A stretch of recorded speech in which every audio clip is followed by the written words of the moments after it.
একটি মহিলা ডাক্তারের ঘটনা, ভিডিওটি সবাই শুনে যাবেন।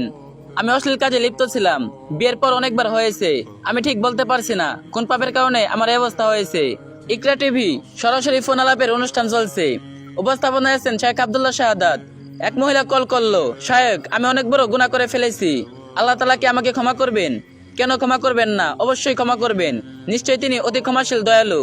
আল্লাহ তাআলা বলেছেন, আপনি বলে দিন, হে আমার বান্দারা, যারা নিজেদের উপর বাড়াবাড়ি করেছো, আল্লাহর রহমত থেকে নিরাশ হও না, নিশ্চয়ই আল্লাহ সব গুনাহ মাফ করে দেন, নিশ্চয়ই তিনি পরম ক্ষমাশীল ওয়াসিম দয়ালু।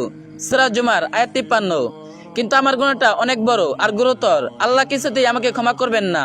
না বোন, আপনি এমনটা ভাববেন না। আল্লাহ তাআলা বলেছেন, নিশ্চয়ই আল্লাহ তার সাথে শিরিক করাকে ক্ষমা করেন না। এছাড়া সব পাপ তিনি ক্ষমা করে দেন।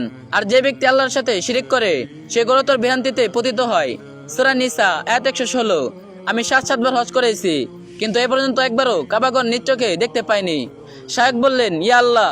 মহিলা বললেন, আমি হেরেমে প্রবেশ করার পর তাওয়াফকারীদেরকে দেখি, কিন্তু কাবাগর দেখতে পাই না। এমনকি একজন আমার হাত ধরে কাবাগর ছুঁয়েও দেখেছি। আমি হাত দিয়ে কাবাগর ধরতে পেরেছি, কিন্তু কাবাগর আমার সামনে দৃশ্যমান হয়নি। শায়েখ বললেন, তাহলে তো দেখা যাচ্ছে আপনার পাপটা সত্যি গুরুতর। বলুন তো কেমন পাপ করেছেন, নিশ্চিত হয়ে বলুন যাতে আমার বুঝতে সুবিধা হয়। মহিলা বলল, আমি অশ্লীল কাজে লিপ্ত ছিলাম, বিয়ের পর অনেকবার হয়েছে। আমি ঠিক বলতে পারছি না কোন পাপের কারণে আমার এই অবস্থা হয়েছে। শায়েখ বললেন, অসম্ভব, এটা ছাড়াও অন্য কোনো পাপ আছে, শুধু অশ্লীলতার জন্য এমনটা করতে পারে না। আপনি ভেঙ্গে বলুন আপনি কি করেছেন। মহিলা বলল, সত্যি কথা বলতে কি, আমি একজন নার্স। আমার গোপনের সম্পর্ক ছিল একদল ব্ল্যাক ম্যাজিক, কালো জাদু চর্চাকারীদের সাথে। তারা নানাভাবে জাদু চর্চা করত, তারা সব সাধনা করত। জাদুঘরে শিখে দেওয়া অনুযায়ী হাসপাতালের হিমাগরে চুরি করে প্রবেশ করতাম। সবগুলো মুখে বিশেষ কাজ করে মুখগুলো সেলাই করে দিতাম। সবগুলোতে এই অবস্থাতেই দাফন করা হতো। এই নেককারজনক কাজ অসংখ্যবার করেছি। শায়েখ বললেন, এমন কাজ কোনো মানুষের পক্ষে সম্ভব নয়। জাদুবিদ্যা তো শিরিক, নিশ্চয়ই শিরিক বড় পাপ। সূরা লোকমান আয়াত 13। 2 সপ্তাহ পর ইকরা অনুষ্ঠানে একটা ফোন আসলো।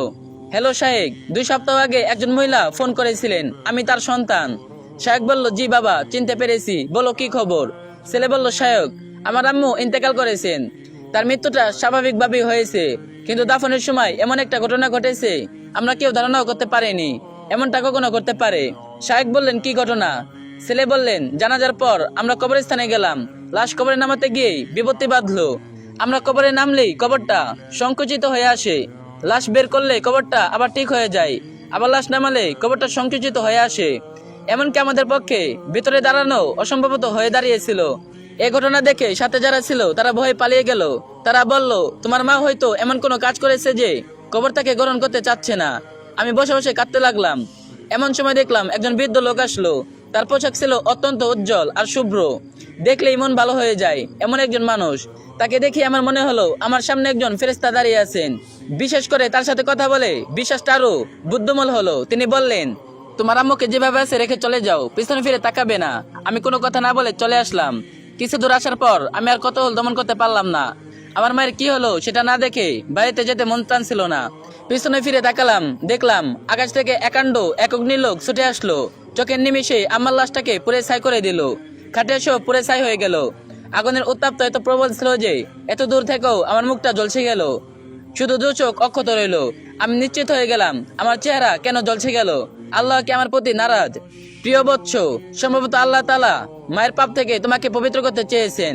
তুমি তো তোমার মায়ের হারাম উপার্জনেই বড় হয়েছো। আল্লাহকে ভয় করো, তার কাছে ক্ষমা চাও।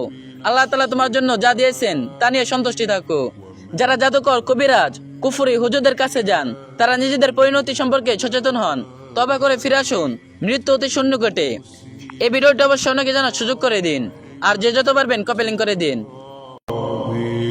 وأعجب من مريد